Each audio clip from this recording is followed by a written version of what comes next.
You're now tuned in to Flavor in Your Ear. Flavor in Your Ear.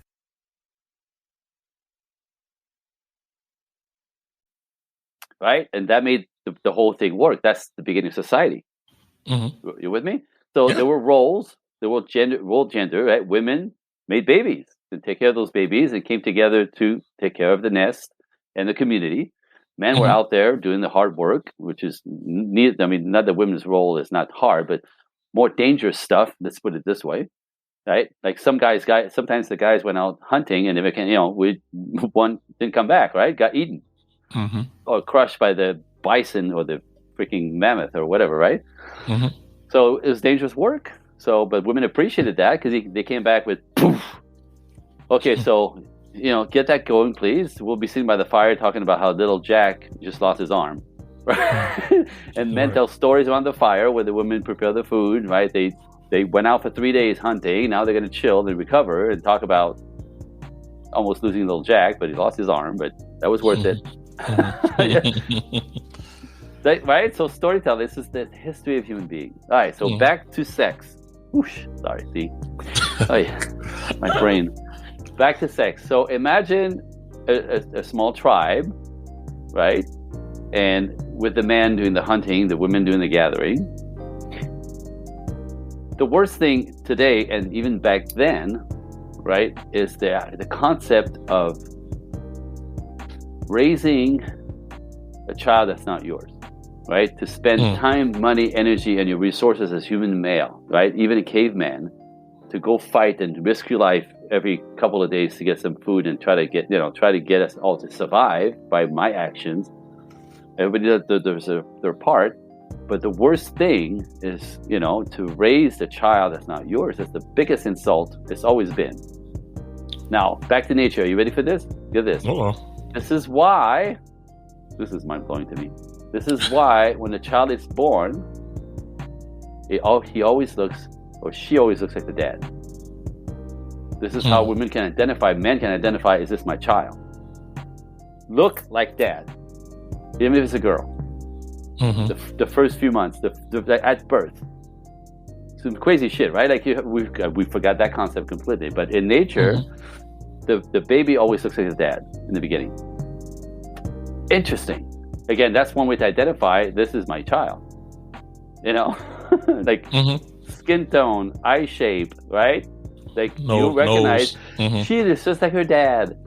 She just looks like her dad, right? He just looks like his daddy, right? Anyway. So this is powerful stuff. Think about it, right? Nature. So get this. So back in the camp, back in the tribe, if a young girl was promiscuous and would jump from TP to TP at night for a chicken leg, right? Because men feed women and protect women. So the good man would find a girl they could respect because she was a good girl who was not jumping around and sleeping with men randomly just for fun, right? So, and the women were raised to not be that because that's their currency, right? If you give that stuff up, right? Like you're giving away your currency, right? That's what you're offering men. Men want to procreate, but get this, again, nature. Men could just grab women, club them on the head, and rape them to have a child. Except she won't take care of that child if you create it that way, right? Like she's going to resent that baby and try to kill it most likely, or not take care of it. Well, that's not working, right? Procreation means somebody's got to take care of the child, especially when I'm hunting all day. So men would have to show up and show off that they're powerful, that they're capable, that they're good hunters, that they'll provide and protect her, and he's capable of protecting her child, his child, right? So the guy with the biggest TP was more attractive. The guy with the most resources, more power, up in status would be more attractive because lifestyle-wise, he could take care of her better than the guy who can't hunt with shit. That's not attractive to a woman. How are we going to survive this? Right? And again, nature is that he's always capable, and when she's pregnant, she's incapable, right, for a long time, right? Pregnancy is dangerous. So, and women know this well, right? Women back in those days, I think it's 30% of women who died in childbearing. Like being pregnant, having sex was life-threatening. Getting pregnant was life-threatening. So women had to be really on their shit about this, right? Because again, nature wants to procreate, but it could be life threatening. So you don't take this. It's not a casual exchange, right? So the young girl who's promiscuous, who's jumping around for whatever reason, right? They're out there. They exist. It's just other women hate them because they're dangerous to their man. Right, so other women want to push them to the lion, the tigers, the bears, right? Hate them. Men, it's easy to seduce a man, right, sexually. Except again, the guy who can't trust whose child she may be carrying will not take care of that woman. So in a hookup culture, if you take that back to this paradigm, right? If you give up the currency of your bodies without a man having to really show off that he's capable, he's a good guy, that he can take care of you, it's all instinctual, by the way. It's not a thought process. If I could get in there because I bought you dinner twice, who the hell is going to go in there? Who the hell has been in there already, right? I can't, again, this is the limbic brain. This is a lizard brain, not a thought process. Ladies, listen to me carefully. It's an instinct. It's not a thought process. But nature says, I want to climb on her. That's nature. If I get to climb on you after doing nothing but spending, $50 on dinner, I can't trust you. And she falls off. Now, I've tested this, I've tested this with, it's not a generational thing. People can say, all the guys are like this, the new guys are like, no. I test this with millennials constantly. And it's still it works exactly the same because this is in our DNA. So a promiscuous woman is fun, but no one's going to take care of her. She has no virtue. Get this. Are you ready? Here's a big liner. Are you ready? This is going to trigger people, but hey, kill me. Men marry virtue, not vaginas. That's a good line right there. Am I right? But that's factual. Short, sweet, and factual. Yes, it is. No one guy is marrying a girl because she put out. That's not why he's marrying her. Man, that's a good. Men marry virtue, not vagina. That is. Am I right? You're 1,000% right. They want the vagina all the time, nature, but they don't take care of easy vagina. They can't trust it. True. Instinct, not a thought process.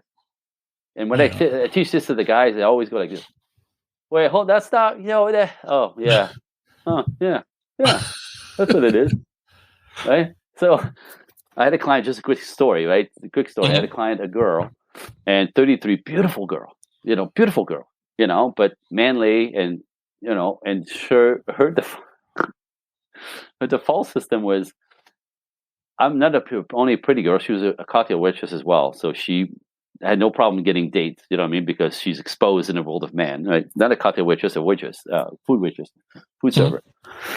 So beautiful girl, so no problem getting phone numbers and guys to take her out. But her default, culturally, right? Her friends and whatever, that she thought, I'm the fun girl. I'm the fun girl. If they notice how fun I am, they're gonna like me because I'm pretty and fun. You see coming? You see coming? Oh, I see it coming. I'm teaching you all this stuff, right? Again, the longer you, that's going to be next level, but let me explain what which is cultural right now, right? We think men want sex, give them sex, and the intimacy will start something. No. So this one, oh God, we're at the gym. I've been working for about 2.5 months, but unofficially. So it's kind of little bits of stuff that I'm helping you with because it's worth it. And I like her, and why not, right? So, and at one point she meets this guy. So the quality of man that she started by fine-tuning her energy, kind of bringing a different world coming at her, different types of men, right? It's like, it's really working. What you're teaching me. I'm like, yeah, well, I'm teaching you men. It's like, you know how to be a girl, then men will show up, right? Like a man, you'll have the boys show up. Anyway, so all that still working out. And then she meets this guy, and she's like, this guy is like, I think that's a man. I've never been with a man before, but I can tell his like, his directness, and he likes to take the lead, and he makes the plans. And like, I like that. I've never had that before. I like that. So everything's going up. Fantastic. And she goes, this guy's he's not from LA, he's from out of town. so he's a good old boy, like his values, a good old boys from the South, you know what I mean? Like he's the guy he's the type of guy who wants to get married. He wants to, they talked about this first. All right. And then I think it's a week later. So how's it going with the good old boy? She's like, oh, well, he's not calling me back. I go, what happened? What do you mean? So what happened? Right? What happened?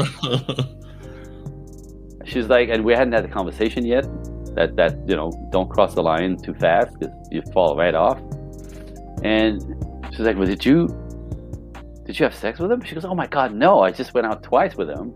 I just gave him a blowjob. Oh, okay. Okay. Now, I mean, right? I'm like, so, so. But I'm a fun girl. I want him to know that I'm fun and easy, right? That's what he's thinking. Now he's telling all of his friends he got lucky, and all his friends want her number because she's the girl who gives a blowjob on the second date. You know what I mean? Now, of course, she's going to get that kind of attention. She just won't get him showing up, right? So he went out with her the third time, and we had the conversation in between. Like, don't fuck, you just fucked it up. Because now the next time he's asking you out, he's going to expect a blowjob. You already crossed the line. Now you're that girl. And he's probably going to try to fuck you now. Even if, though, he was actually kind of looking to you as a possible future partner, you just derail the whole fucking thing, right? You just derail his brain. It's like, oh my God, I'm a fun girl. I'm like, no, you're deleted, right? And sure enough, you try to fuck her. And she's like, I don't want to do that. Because now she realized what just happened and disappeared.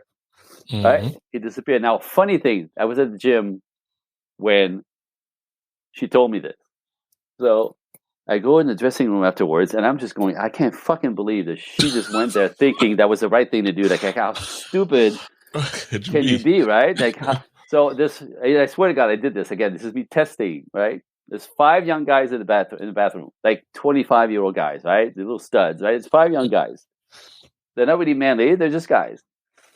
And I tell the story. I'd be like, you guys, I need to run this by you. So I tell them what happened, right? And they go, so, she's trying to find herself a boyfriend into husband. And on date number 2, she gave him a blowjob. And they fell out. Like, they fell out on the floor. And they go, how stupid is this chick, right? And they go, and one said, this is a 25-year-old, he says, it wouldn't have been as bad as she fucked him, right? There's more intimacy in oral sex than there is in actual having sex. Factual, by the way, right? He got 25-year-old. He knows this instinct. He knows this, right? And of course, that's all making fun. Like, that girl is completely, what? She's so stupid. Like, she doesn't matter what she just did. And of course, the very next thing, are you ready? The next question they all had, they go, do you have her number? Easy. They want the easy number. Well, yeah, like, why not, right? Because it's easy. And don't have to spend money on her, take care of her, take her out, make a plan. None of that. Don't have to show up that you're a good guy. Don't show up they have values and a plan for life and, a future none of that. Just delete the formula. But she's like, but I'm the fun girl, right? Like, ladies, stop fucking it up, right? Get this. This is more statistic. Are you ready? And I'm going to stop it right there. I'm going to stop right there. Okay. I could do this all day long, right? But get this. So now we have statistic. When we search into this material, this reactiveness, right? This instinct. If you meet a guy, right, and you like him, he likes you, start dating once, twice, 3 times, 4 times, right? If you go out once a week, which is standard when you date somebody, right? What's happening in our culture, this is how we raise women, and this is why it's right. After 3 or 4 dates, you like him, you like you, let's start something. Because intimacy will start the relationship. It does not. It typically kills it because, are you ready? So this is the data. Remind us to dismantle this thing. If a guy likes you 3 weeks worth, right? He likes you 3 weeks worth. He knows you for 3 weeks. Energetically, it works, right? You're attracted to each other. There's buzz in the air together. You have chemistry. But you don't know him. Right. You don't know his last name. You don't know his mother's. You don't know what's wrong with him because everybody's got something wrong with them, right? Whatever we all have like derailment mechanisms, right? There's some, right? You don't know any of that. you caught up in the, I like him, he likes me, and it starts something, right? So you don't know him. He doesn't know you. Now, the data shows this, is when you sleep with a guy who loves you, who cares for you for 3 weeks, like the amount of like caring about you is 3 weeks long. He likes you this much from the 3 weeks of exposure. If you sleep with him at 3 weeks, get this, his emotional development with you stops right there. Which means he cannot love you past this. He cannot get to grow more into you past this. That's that much of a deal breaker. That's that much of a line in the sand. He will like you as much as he did it, but he will not fall in love with you. He will not get emotionally more in depth with you. He can't. You cut him off at the balls, literally. Like, so this is how man just kind of, you meet somebody, you meet for 3-4 days, and you start sleeping together, and of course he'll keep coming around for the sex because it's fun, it's easy, and it's right. It's the bodies on bodies, it's nature. But within 2 months, 3 months, the hook is not big enough for him to stick around. Right? If you base a relationship on sex rather than caring for somebody, and that takes time, this is why you wait, right? Those relationships at the very, again, more data, can only last maximum 3 years. A relationship based on sex first, 1 year of fun, 1 year of kind of grooving, and 1 year to dismantle it. So women will get with a guy, few dates, jump into bed. If the guy's a geek especially, he's going to stick around for the sex because he has no game, right? You're right. How many guys have games? Very few, right? So if you put out early, he's going to keep you around, but his heart never gets invested. His heart never gets invested. He's literally, and this is why women say, I don't know if he really likes me. He doesn't. He likes you as much as you when you put out, and he can't get off of there. So, and then 2-3 years into this, why don't we get married? I don't get married. He doesn't say this, but you might as well say, I don't even like you. Right? Yeah. And then you just lost 3 years of your life, and you don't know why. Right? Wasted 3 years of your life. If you just let his heart come in first, as opposed to his penis inside of you, this is when the machines started growing something together. A cultural pulse put out just because you get yours, girl. Men do. Sorry. Doesn't work that way. Back to nature. Okay, your turn. What? It hurts my head. It hurts my head. Andre, you are awesome. You are awesome. Like, I think you are I'm not gonna lie, you're probably my favorite guest of this year so far. Just having on this show, I love this conversation. But you get it right. You get it right. Yes, I'm so fucking excited to release this episode. Like, this is gonna be such fire. I really appreciate. This is a great. This is to anybody listening out there. The truth, there's no way I can. What's understood doesn't need to be explained here. I can't even endorse him anymore just by the conversation he's having. And I'm a man. Me and him don't know each other from like no long friendship, childhood friendships, anything like that. And I will tell you all honestly here on Flavor in Your Ear that yes, I agree 100% with everything he said about how as far as men view these things. It's how we all think, whether we say it or not. It's how we all think about things. Most don't have the words. They don't understand that's what's happening. They just don't have words. They can't explain. That's why it's not even out there. We have to decode it, right? But men can explain it. It's just how it is. It's a yes or no. You're in or out. They're reactive, not thinking. Right. Anyway, sorry. So we get a lot of, we get a lot of different, life coaches, love coaches, and things like that. And they all have different viewpoints. But I think as far as Flavor in Your Ear, Andre has been probably the number one as far as his content being, factually based, his passion for it, and also, just his ability to explain things on probably the lowest level possible to a more, intermediate level to a more advanced level. You have to be really crazy to not understand, because this conversation, I really feel like he made it a baseline to all audiences that of any ages that can listen to this. And I'm telling you all 1,000% that it's true, whether you would like to admit it or not. So I really thank you, Andre, for making yourself available today. I personally enjoyed this, and they can probably hear it in my voice. They love these episodes when I get hyped like this. So I really enjoyed the episode. I enjoyed the session between both of us. A great conversation, and I feel like I feel like it's probably unfinished. Like I probably can talk to you about more things like that, but I'll temper myself. I'll hit you in the future, but I just love the conversation. I love the directness. I love the openness. I love the passion. That's why, I mean, it was great. It was really great. Thank you. You allowed me to do that, by the way. Oh man, yeah, I was loving it. You know, I was loving it. I was actually intrigued by everything you were speaking on. So, yeah, I have to do this, of course, right? I mean, thank you for your time, first off. And as we close and wrap up, can you please let everyone know how to further, reach you, find out about you, social media handles? I know you had an Amazon bestseller book and all things like that. Anything you'd like to say right now? Or two times. I need to put some respect on his name. Two books. So anything you'd like to say, as far as how to further contact you or look into you, anything like that about what you do? As you all can see, if you're not sold on this episode, I mean, I don't know what to tell you. This is right, and I'm someone who's very down to earth, real, and direct. So please, Andre, by all means, as we close, can you let our audience know how to further look for you, and social media handles, anything like that? Absolutely. So also, if you don't mind, I have a gift for the audience, for your listeners. I have a gift. Surprise them. So no, if anybody listening to this kind of like felt that they want more, right? Like I said, we touch on a couple of things, but I do the whole gamma into communicating with men and women. Like there's a lot. There's a lot to learn.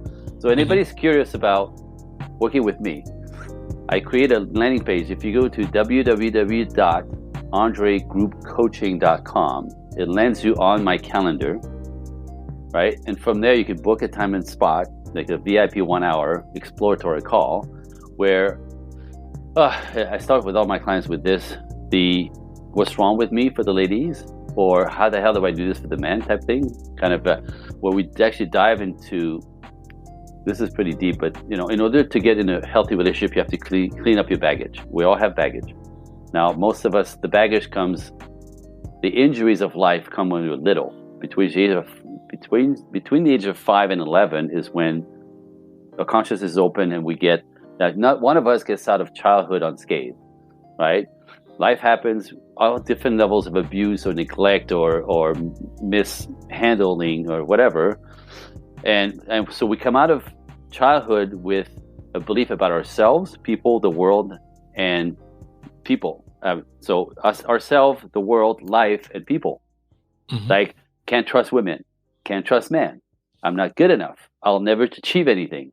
I'm a loser, right? Like we all have those things that get programmed in. This is like, and at that age, it becomes a computer default system. So we all have these decisions that we made about life as little people. All of us, right? But we forgot that basically end up driving us through life. So your subconscious is driving the show, not you. The whole idea that we're 10%, we use 10% of our brains. You've heard this before. It's exactly this. It's 10% of our consciousness that's running the show, 90% driving from the back. We forget these things. Again, instinct and everything I just talked about, it's back here, not conscious. So that call that I'm offering anybody who's curious, we could kind of dive back into what happened to you as a child. I'm really good at it. So in 15 minutes, we're there. Like peel the onion and per your lifestyle, your family, the dynamic. This is the injuries that you. So see, there's nothing wrong with you. Like this is what created your default system. If you're masculine woman, that's what happened. If you're feminine man, that's something that happened in there that got you stuck in your development. It went awry. So you're inside out. This is a version of this for everybody. So now that we understand there's nothing wrong with you, you're just a product of your life, your childhood. We take that, we understand that, so we let go of what's wrong with me, either way. And now, from here, what's the dream? What's the dream? Now, forget the culture, forget badass girlfriend. Do you want a family? Do you want companionship? Or do you want the career? Do you want the badass? But that's all good. What do you want? What's that look like? And then how do we get there? So that's what I'm offering. That call alone, obviously the offer, there's different ways to work with me. I'll offer that. But the call alone, whether we work together or not, is relieving, right? It's just relieve what's wrong with me, and this is impossible. That alone. So that's what I'm offering to anybody. Again, www.andregroupcoaching.com. Go to my calendar, book an hour. me and you like this. We do an hour plus a little bit. And the rest of it is my website is projectequinox.net, not com, .net. I have YouTube channel at Project Equinox on Instagram. I have a private Facebook group with 1,800 women that's completely free, but you have to jump in. You have to ask permission to jump in, but I share my material. Like that's one way to get into the community and follow me and my work. I teach on there for free constantly and give tidbits and so come and follow me or book a call, and we'll cater it to you. And that's my gift. Thank you so much, Andre. You are the man. Like, I'm very, very excited to release this episode. Thank you to everybody who's been listening out there. I hope you all enjoyed this conversation. I definitely enjoyed it. This has probably been one of the highlights of 2022 for the show. Just having you here. You were really, I love passionate people. I love straightforwardness. I love it. It's direct. It's not always pretty. It doesn't always sound like Shakespeare or Romeo and Juliet, but hey, that's reality. And that's what we need to have these conversations, because us normal people having normal conversations is why I started this podcast, right? People, we're not rich and famous, we're not just dead poor, but we're just normal blue collar people with the life experiences helping others. That's the whole gist of it. So thank you all so much. I hope you all enjoyed this episode. Once again, everyone have a good morning, night, or afternoon wherever you are in the world, and we will catch you all on the next one. Peace. Thank you.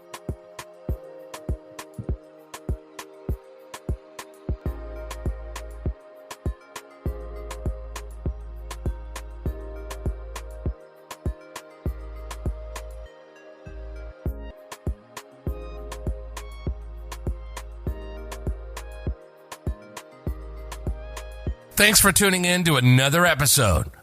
Please leave an honest review, subscribe, and share. Listen to us on all platforms. Follow us and ask questions on Twitter at Marquise Podcast Mailbag. Follow us on IG at Flavor in Your Ear Podcast. And like our Facebook page, Flavor in Your Ear Podcast. For exclusive content, info, special offers, and free entry into our monthly giveaways, send your email address to flavorinyourear247@gmail.com to join our email list.